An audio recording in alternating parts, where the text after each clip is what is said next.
C'est à la fin de sa vie, quand la maladie commence à gagner du terrain, que Manet multiplie les pastels, plus rapides à réaliser que les toiles. Et puis cela lui permet de recevoir des visiteuses et d'oublier ses souffrances. La présence d'une femme, n'importe laquelle, le remettait d'aplomb. Raconte l'un de ses amis.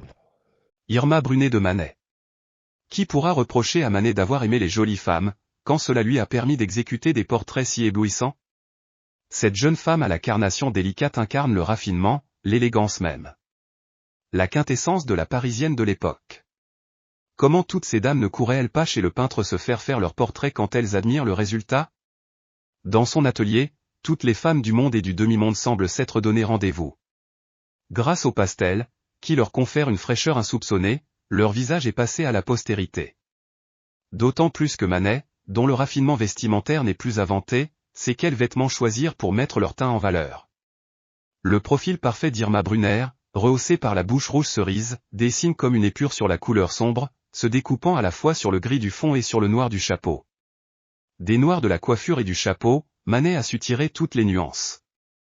Décliné dans des tonalités qui vont du plus clair au plus foncé, le rose de la robe, où apparaissent quelques traces de gris, répond au rose de l'oreille, vivant coquillage au milieu des cheveux noirs.